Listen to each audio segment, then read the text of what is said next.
eu anotei algumas coisas aqui que eu identifiquei na sua vida, analisando de fora. Conforme eu te falei, né, conforme eu já te confessei, eu não assisti o programa porque eu não vejo TV. Né?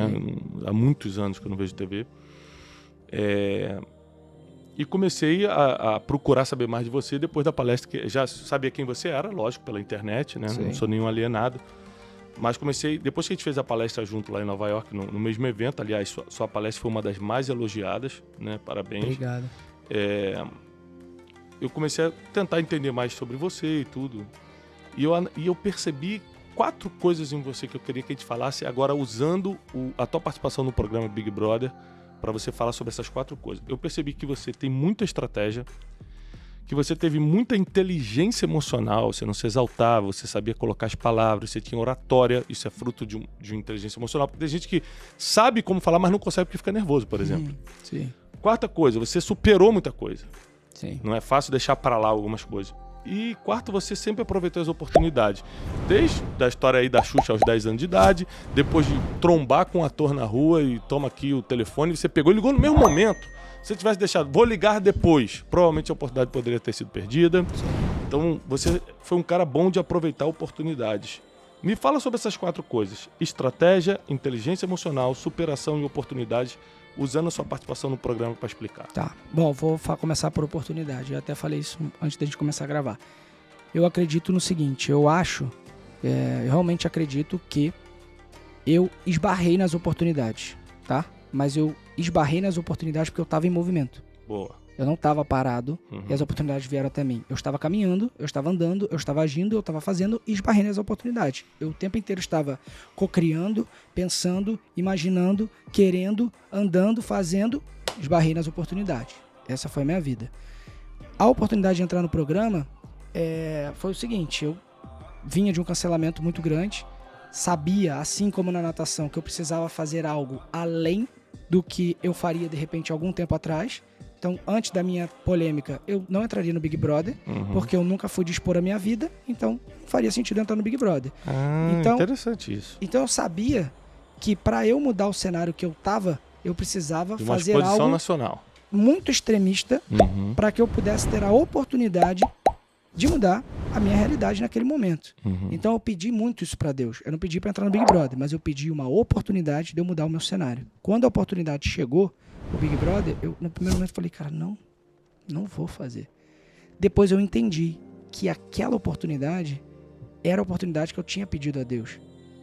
Era uma oportunidade muito difícil, muito arriscada, muito extremista, mas que se eu soubesse quem eu era, o que eu queria e o que eu precisava fazer, não tinha como eu dar errado.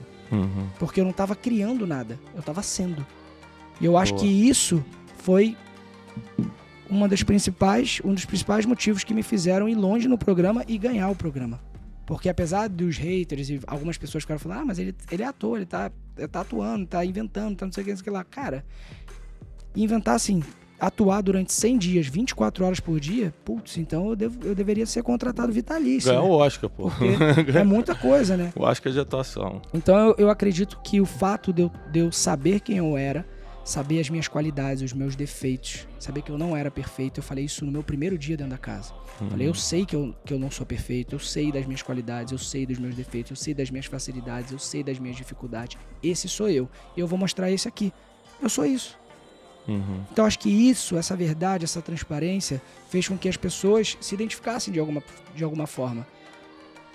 Lá no programa... Foi isso? Sim, mais ou menos. Eu vi por corte, sabe? Um amigo seu te contou?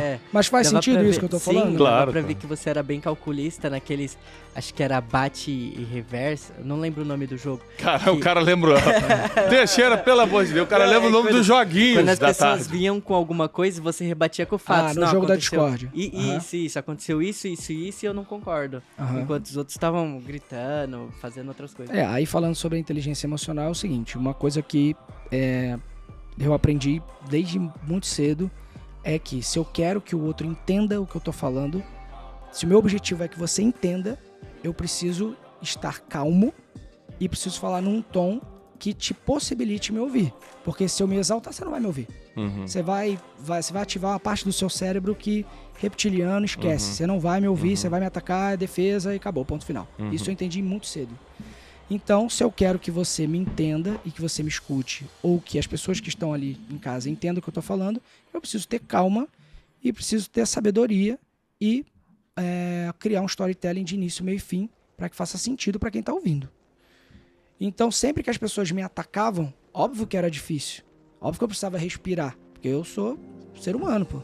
Então, quando a pessoa começava a me xingar, falar coisa que não... gritar comigo, falar coisa que não aconteceu, a minha vontade era de retrucar.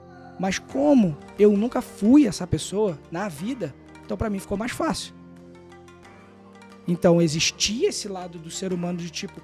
quero devolver, mas racionalmente eu falava, mas eu não faço isso lá fora, por que eu vou fazer isso aqui? Eu não grito lá fora, por que eu vou gritar aqui? Então, esse foi uma coisa que foi fácil pra mim, porque eu já não fazia na minha vida. Então, por isso que eu digo, não é que eu criei alguma coisa lá dentro, eu simplesmente fui lá dentro o que eu sou aqui fora. Só que as pessoas não têm oportunidade de me acompanhar aqui fora. Então, elas acham que eu criei um personagem pra estar lá dentro, mas não seria possível. Eu teria deslizado em algum momento, se fosse um personagem. Eu não conseguiria manter durante tanto tempo, com tanta certeza. Então, nos momentos que eu erro, eu assumo, cara, esse momento aqui eu errei. Então, por exemplo, quando eu crio lá um momento que eu penso em votar na Nath para poder me livrar do paredão, sabendo que ela era uma pessoa que estava o tempo todo indo pro paredão, e eu tinha o meu discurso pros meninos e para todo mundo da casa é tipo, cara... vocês o tempo todo estão querendo botar pessoas que vão sempre no paredão, estão querendo me botar. Então, quando eu entendo que eu estou tendo uma atitude contraditória de votar na Nath, que também estava indo no paredão toda hora, só para me livrar, eu entendo que ali eu não fui inteligente, quis me livrar do problema e quis empurrar ela do precipício. Quando eu entendo isso antes da votação, eu reconheço o meu erro, peço desculpas e não voto nela. Mudo a minha estratégia. Mas eu assumo, eu não finjo que eu não errei. Tipo, não, acho que ninguém viu. As pessoas gostam da verdade, gostam de ver essa transparência. Isso, cara, porque eu não acho que o problema é você errar. Eu acho que o problema é você fazer demência do seu erro. Entendeu? Tipo, você fingir que você não errou. Sabe? Você, tipo... não errei, não sei o que aconteceu. Eu acho que esse é o problema maior. Eu tenho uma frase em um dos meus livros que eu falo, o problema não é você nunca errar, mas jamais se arrepender. Ou seja, porque errar a gente erra porque é ser humano, mas na medida que te erra, você também tem